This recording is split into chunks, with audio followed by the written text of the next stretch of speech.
Before Coach Nick gets into sprinting and talks to us in detail, we're going to do a little progressive volume work. So the first one is a Copenhagen Squat. The easier version is going to start with your knee on the bench. You're going to stack your body. Your chest is going to be facing the opposite wall. Hands is relaxed. You're going to lift your hips, hold for a second, lower it back down.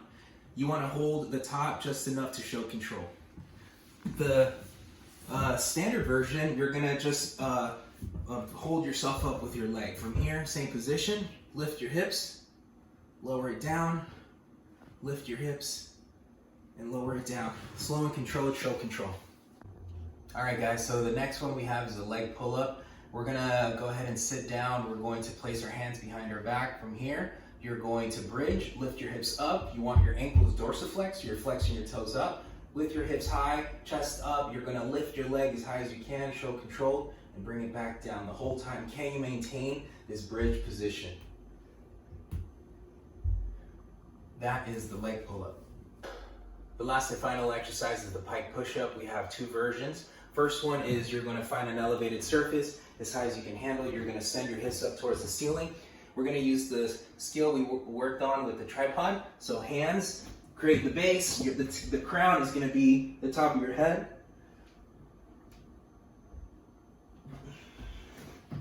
If that's too hard, you're just going to go into a sumo stance on the floor. From here, same position. Hands are going to be open nice and wide. From here, your crown is going to make contact in front.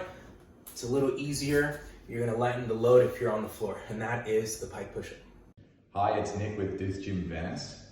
Today's training is all about sprinting. You'll notice there's no accessory work, there's no additional stuff to do other than to move quickly. So I want these efforts to be maximal. You'll notice we start with pretty short duration bursts, still fairly long rest, and as the efforts go up in length, so does the rest. This is to make sure that you are as recovered as possible every time so that you can really be explosive. Challenge yourself to exert as much force as you can. Think about it like deadlifting heavy or squatting heavy, not squatting for reps. So a good strategy to use when you're going for each sprint attempt is really breathe in, breathe deep, like you are summoning some ferocity to do a high box jump, a heavy deadlift, something like that. So big breath. I want you to be explosive off the line. I want you thinking about short steps to start with and lengthening out as you get up to speed. Quick steps is going to be the most efficient way to get you to top speed. And then when you finish that effort, when you're on that rest, try to get that heart rate down. Shout out to Kimmy Moss. We want really controlled breathing in through the nose, out through the mouth. Calm the system down, then get primed for the next effort. Given that these efforts are maximal, you need to be really careful that you're ready to go, that you're very warm. You wouldn't just walk up and squat your max straight after coming back from work, straight out of the car, okay? So we want to get a lot of heat, especially into the glutes and the hamstrings and the calves and the ankles so that we're ready. The first drill we're going to do, we're going to lean against the wall and we're warming up that hamstring. We're thinking of pulling rapidly through to just below the knee so that our foot finds below the knee each time. Tight extension at the back, pull, reset, pull, reset. You're going to do 3 sets of 10 per side. Next up, we're going to focus on the calves. We're going to start on 2 feet. We're doing regular calf raises, up and down. You're going to go for 2 sets of 30. When you've done those, you're going to start at the top. You need some balance, use the wall, and we're trying to rebound. The floor on our heels is hot, so we're trying to bounce back up each time as quick as we can. Another 2 sets of 30 there.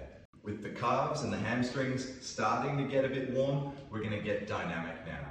Everything that I'm about to demonstrate, I want you to do 2 to 3 times for 50 feet. Remember I said we're really wanting to get the body temperature up, really get these legs firing. First drill.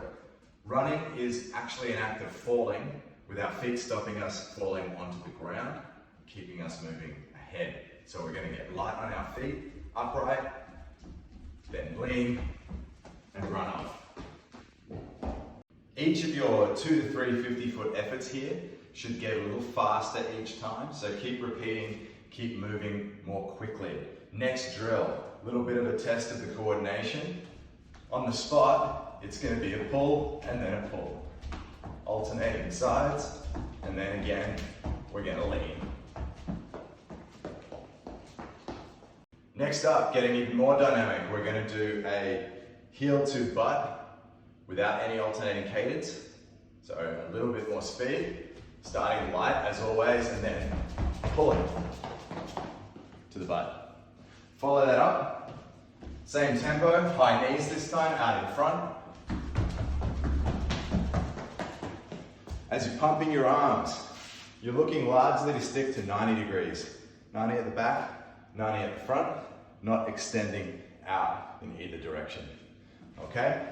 Finally, some bounding, looking to propel ourselves off the ground, engage that hamstring and glute, really snap from the leg that's on the floor, really drive the knee up for height. And lastly, because we are preparing to move explosively, we want to make sure that we have our start dialed in, our acceleration phase. So I want you to do some run-throughs of your initial acceleration over that first 10 meters. Do a few at 50%, a few at 60, 70, maybe one at 80, so that the system's really ready to go, because then your training starts, and that's your maximal efforts. And I want you to do those quickly. Have fun out there. We got you. Hit us up if you've got any questions.